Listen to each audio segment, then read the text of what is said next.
Hi there, BookTube. It's Ros, and it's the 31st of December as I record this.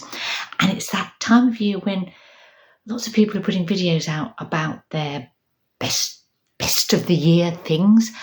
And I have this real problem that with doing that before the end of the year. It's like I need a little bit of time to kind of review and reflect and work out how I feel before I can stick those videos out. So instead, today you've got a my December wrap up, all the lovely things that I read in December, and tomorrow I think I will do put up a video about my January plans and plans for the new year generally, sort of celebrating the fact that tomorrow marks my 5th anniversary on BookTube, but more of that tomorrow.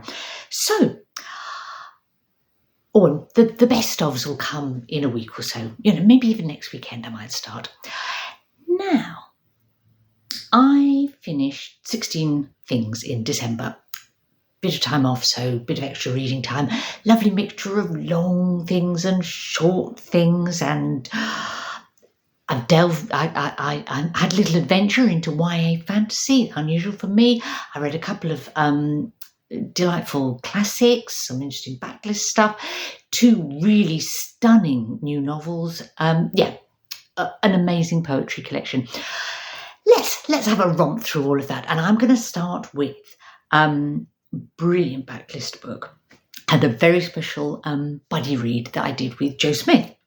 And we read The Voyage by Virginia Woolf. Now, this is Woolf's first novel. Now, Woolf is one of my favourite writers, and I've read all her sort of central period novels at least once, sometimes twice, even 3 times. But I haven't read her first couple and her last couple, and I need to remedy that. So I've embarked on doing that by reading this one, which was her first novel, published in 1915. And how did I find it? Well, it is different from the kind of more modernist stream of consciousness sort of things she was writing only 10 or 15 years later. It's a little bit more conventional in its sort of structure and sort of plot, I suppose. It's a coming-of-age novel. It's got all of the sort of Virginia Woolf ideas. It's about marriage and death and, people and ideas and women's place in society. And it's got her brilliant dry humour, peerless prose, of course. Her descriptions that really nail characters and nail places, particularly interiors, I'd say, and situations, sort of the emotional temperature, I suppose, of groups of people as they come together. So really rich, really delightful. Really interesting, I suppose, seeing her style taking shape in this first novel without being sort of fully formed as the wolf that we think of. If you're only going to read one Virginia Woolf novel, it's probably not going to be this one. I mean, although in some ways it's more accessible than some of her, something like The Waves or whatever. If you think, I don't want to go there, this is a way in, perhaps. If you are a Virginia Woolf enthusiast, you will be interested to know, if you didn't already, that Clarissa Dalloway makes her first appearance in The Voyage Out. So, yeah, that could be a reason to pick it up, couldn't it? I'd say that reading first novels by authors that I know and like is something that I found really, interesting to do this year. I did it with Dickens. I read the Pickwick Papers, and again in that you sort of saw the author he was going to be, the classic, like The Voyage Out it sort of gives hints of what the classic idea of a Woolf novel will be like. Pickwick Papers is sort of on the way to being, what we think a Dickens novel as a Dickens novel. I had a similar experience with a contemporary, a living author, and that's Claudia Piñeiro, the Argentine novelist, kind of sort of crime, but not really fiction writer. And I'm reading all of Piñeiro's novels that are available in English with a lovely group of booktubers. It's a delightful sort of discussion group. And this month in December, we read her first novel, Thursday Night Widows, which she wrote or was published in 2005, and an English translation by Miranda France came out in 2009, I think, something like that, doesn't exactly matter. And it really interesting seeing her, the sort of Piñeiro that I've read in 4 other later novels, taking shape in this one. It starts with the sort of dramatic incident of some unexpected deaths in a gated community. And then we go back and we kind of get sort of the back history, the sort of recent lives of various of the residents of this community. And there's a lot of characters. It's I think my take on it is, in a sense, she's using that sort of rather hypocritical and sort of privileged enclosed community to as a sort of a vehicle to almost like as a to like give a picture of what she sees as the fault lines in Argentine society, and that's, you know, kind of crime or semi-crime fiction has a great tradition of also being kind of social or political commentary, doesn't it? And so it works in that sense. But it's not my favourite of the 5 Piñeiro novels I've read so far. But as I say, interesting to see her style and her ideas taking shape. Now, curiously, this December, I read quite a lot of crime fiction. I mean, say, Piñeiro is not really a crime writer, or not in the conventional sense, but all her books do seem to involve, you know, a death or a crime, you know, and she's sort of sometimes described that way. But I did read sort of quite a bit of more conventional crime fiction, older stuff, because one of the reasons for that is because it was the Christie's Missing Readathon at the beginning of the month, hosted by 3 lovely people, including my friend Berna of Berna's Bookish Adventures. And so I read 2 Agatha Christie novels, Murder at the Vicarage from 1930 and The Body in the Library from 1942, I think that one is.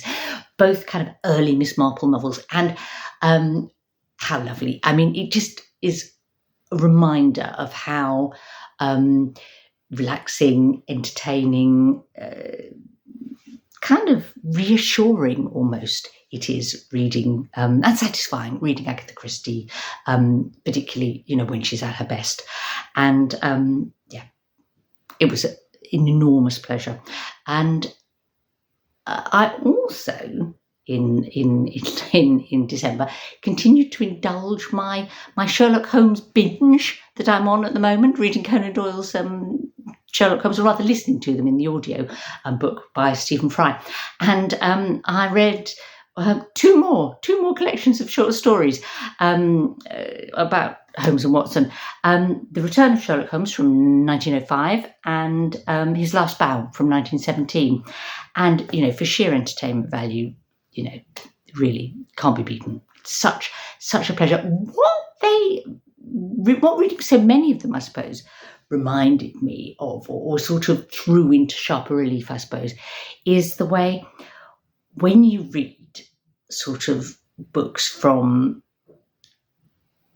sort of backlist and classics, you will sometimes find yourself like loving a book, having the most amazing pleasure in consuming it, and then being suddenly brought up short by attitudes that are now unacceptable, abhorrent, offensive, really sort of, and I think that's true of Conan Doyle. There's 2 Sherlock Holmes books. It's true of Agatha Christie. It's also true of Virginia Woolf. You know, in The Voyage Out, you know, you see kind of just British imperialist assumptions, kind of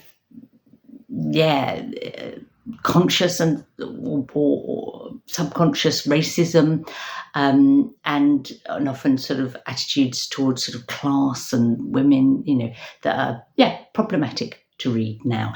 And for Virginia Woolf, it's particularly striking, I think, because her, she's so interested in the position of women in society and is sort of forward-looking, I suppose, in the ideas that she's putting in about that you're almost even more sort of taken aback by, say, her racism or her kind of attitudes to around class. Now, the thing is that if you don't sort of read things because of those things, you're going to miss out on some otherwise really interesting and revealing work, aren't you, to read?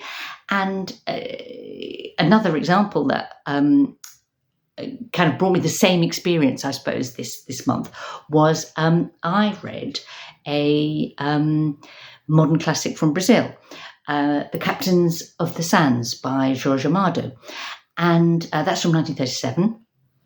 And it is in many ways a wonderful book. Okay. It's Amado, when he wrote it, or when it was published, was 25. And amazingly, it's actually his sixth book at that point. I mean, what a prodigy. And he was, at that time, he was a member of the Brazilian Communist Party.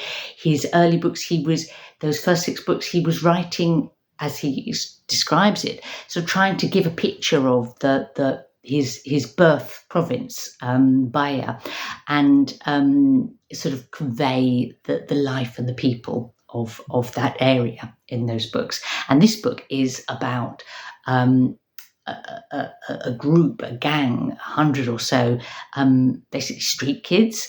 They're from sort of children through to teenagers. They're homeless. They're living in this sort of old building on the beach. They getting by through sort of petty crime, begging, gambling, burglary, pickpocketing, all of that. And it's a really kind of sensitive picture of these children, these boys. Some brilliant, it's kind of episodic, but you get some brilliant sort of characters in it that he really sort of develops over the course of the sort of little episodic incidents in the book. But I have to say, I was really kind of, taken aback by the attitude to women in the book. That I guess, it's his characters that are expressing that, but nevertheless, you get kind of constant sexual assault and rape, in fact, coming in the story. Did it ruin the book for me? No, it I guess it goes with the time, and you have to sort of see things in their historic and cultural context, don't you? And in a way, that's one of the things that you learn from reading sort of books from other times and other places. And I wouldn't want to miss out on the knowledge, the experience, the ideas that gives me. Another example of that in December was that I finished this book, The Tale of Genji, by Murasaki Shikibu. And this is in a modern translation and abridgment by Royall Tyler. The original, or the full book, is over 1,000 pages long, and this is sort of most of the first third of the book, I suppose. And wow, what an amazing experience reading this was. What can I say? So Lady Murasaki was a noblewoman and a poet and a imperial lady in waiting in the in Heian dynasty, Japan. So this was written around, I don't know exactly when, but around the end of the 10th century, beginning of the 11th century. The stories in it are set about 100 years older, but in the sort of same Han dynasty, sort of the world of the court and the nobility. And she wrote the stories for sort of other members of the court and nobility to read. It's kind of episodic again. It just gives you the most amazing picture of what it was like living there, and what mattered to people at that level of Japanese society at that time, how they lived, how they thought, what they wore, what was important to them. Just extraordinary. The main character is Shining Genji. So he's a kind of a prince. Well, he's the son of the emperor, but by a lesser consort. So not the heir, as it were. And he's this kind of model characters. He's beautiful, and he's talented, and he's intelligent, and he's charismatic, and everybody loves him, or most people. He's a poet and a musician and the lot. And the book is kind of about his romantic adventures, I suppose, is the best way to put it. So it really gives you a view of how women, the position of noble women at that time, and the way they're used as kind of pawns in, I don't know, to develop sort of relationships between families or for political sort of advantage and so on. But also, could have love affairs, could pursue their interests, artistic, writing, expected to be poets, musicians, really kind of strange, kind of lived behind screens, and yet, almost that living, behind screens made it easier to carry on an illicit relationship. But again, there's, women are courted in this with poetry and set on a pedestal, but they're also coerced and raped. It's one of the most shocking kind of elements of the book is that almost like one of the central love stories, supposedly, is that Genji adopts a girl who's around 11 to bring her up to be his ideal sort of mistress or sort of wife. But would we not read it because of that? No, absolutely. It's just you need to be prepared for the difference, I suppose, from our values and how, we see life today. Now, one of the lovely things about the tale of Genji is the use of poetry in it. And I think it's one of the things that makes it really hard to translate, and Royall Tyler's done a really fine job. But interspersed through the whole book are little poems and kind of exchanges of little very short poems between people, like between Genji and his lovers, for example, or women he's pursuing. I read another amazing kind of book of poetry this month, or finished it, more to the point, because I've been reading it since July. And this is also a classic, but a modern classic of its country, and that's the poems of Nazim Hikmet, translated from the Turkish by kind of husband and wife translation team, Randy Blasing and Mutlu Konuk Blasing. And Hikmet, this book was given to me in June by my friend Berna, who's Turkish, and what a lovely gift it was. And I've been reading it since July. It's a collection of poems that span his life as a poet from the late 1920s through to the time of his death in 1963. He is probably Turkey's foremost 20th century poet. And what an interesting man as well. He was a socialist, a communist. He was something of a distant. A lot of the poems in this book were written when he was in prison, and even more when he was in exile. His poems are kind of quite personal. They're also sort of quite realist. He has almost like a sort of a political agenda in the poetry, which doesn't stop them from being stunningly beautiful and often lyrical poetry. But really, he's sort of there's so much of him in the poems, his views, but also his emotions. Brilliant. I would highly recommend it if you want to get a different understanding, I suppose, of Turkish literature. I've not really read Turkish poetry before, so thank you, Berna, for that one. Now, this time last year, thinking of poetry, I was kind of celebrating reaching the end of another long, slow read. This is obviously, Hikmet's been a long, slow read for me.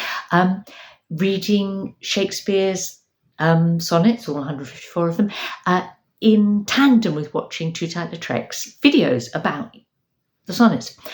And, that was last December.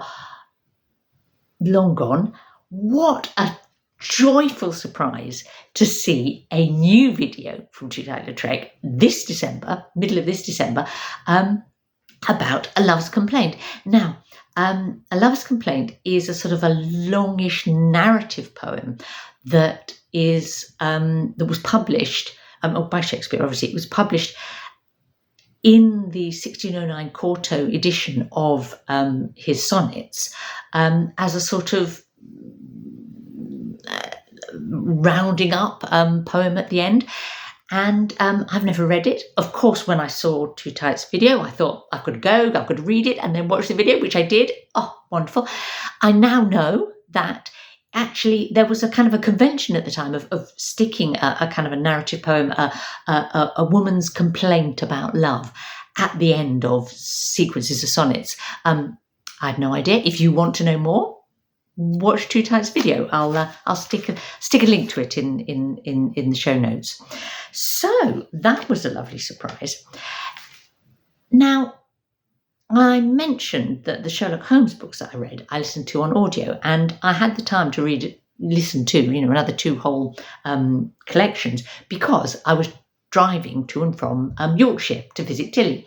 This meant that I also got to record a video with Tilly about our December shared read of a contemporary fiction novel. And this is the book that was my sort of unusual for me venture into YA and fantasy, which is not my usual cup of tea.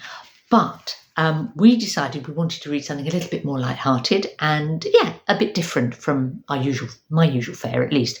And so we read The House in the Cerulean Sea by T.J. Klune. Now, it's a book, a lovely book. We both loved it. It's very warm-hearted. It's a book about, it's sort of fantasy, YA-ish. It's about looking after magical children, valuing people for who they are, like tolerance and doing the right thing. There's a lovely sort of queer love story in it as well. It's charming. It's a charming book. Or that's certainly how I felt about it. A little bit sweet maybe, but just the thing for the time of year. And the video about it is on Tilly's channel, so I'll link to that if you haven't seen it. Also outside my usual sort of genre of reading, I guess, was one of the 2 really brilliant recent novels that I read this month. And that was Colin Bradley's The Ministry of Time. Why is this outside of my usual sort of type of book? Because it's kind of a mashup of, it's a time travel book. It's kind of a mashup of science fiction, historical fiction, romantic fiction, bit thrillerish as well. Loads and loads of fun. And well written. I enjoyed it so much that I did a standalone video of it. So I won't say much more. But a surprise win for me this month. The other wonderful really sort of recent novel that I read was on a bit of a wintry theme. And I also read a sort of very recent novella, sort of, also on a wintry theme. Now, of the two, the best was the novel, and that was The Land in Winter, by Andrew Miller, which came out about a month ago. Again, I made a standalone video review about it because I thought it was such a good book. And I describe it in that video as quiet but deep. And I said in that video how I'm kind of surprised in a way how that Andrew Miller doesn't get more attention, his novels than they seem to, because I think they're really great fiction, really well written, really interesting. And I was really delighted that quite a number of people commented to say they think the same. They love his books and not sure why we don't sort of see and hear a bit more about them. And then a week or so later, delightfully, Eric Carl Anderson also did a review of The Land in Winter, and basically said the same thing. And so I'll link to his video as well as mine. And I'd urge you, try Andrew Miller and The Land in Winter. Super book for the cold time of year. Now, the other one, the other wintry book that I read was The Wood in Midwinter by Susanna Clarke, which also came out just a couple of weeks ago, and it's a little gem in its content, a little gem in its the physical kind of as an object, if you know what I mean. I don't have it anymore because I took it back to the library, but it's very pretty. I made a little short video about it. I love Susanna Clarke, and I would say I was almost disappointed by The Wood in Midwinter because it was so short. I almost I wanted more, give me more, Susanna, but it's a lovely thing. I think I often have that issue with short stories and or mini novellas, and this was really more of a short story, like a contemporary sort of fairy tale or ghost story, really, that I want more, and so I tend not to read them. But just to round off my December reading, the last things I'm going to tell you about is that I took part in what was it called? Ghosts of Christmas Past, that's it. Little lovely reading event organised by Vin of Revenant Reads with a batch of other hosts that was about encouraging us to revive the tradition of reading ghost stories at Christmas. And I read 3 Victorian ghost stories, The Old Nurse's Tale by Elizabeth Gaskell, at Chrighton Abbey by Mary Elizabeth Braddon, and The Canterville Ghost by Oscar Wilde. And they were all very enjoyable, all quite atmospheric. I think I have a problem with ghost stories. In some ways, I like ghost stories more than other short stories, but my problem with ghost stories is that I'm never quite sure how scary they're meant to be and whether I'm not finding them as scary as I could and should. I don't know. But that probably explains why my favourite of those 3 was The Canterville Ghost, because, it's Oscar Wilde. It's got all the sort of atmosphere and traditions of a ghost story, with old house, ghost walking around sort of clanking chains and trying to scare people because of his sort of distant, bad family history. But, it's not really meant to be scary. It's meant to be funny and satirical. So, no issue there. But I do think that I will make this an annual tradition now to read some older ghost stories around Christmas, and maybe that'll kind of grow on me in years to come. So see you tomorrow with some January and New Year plans.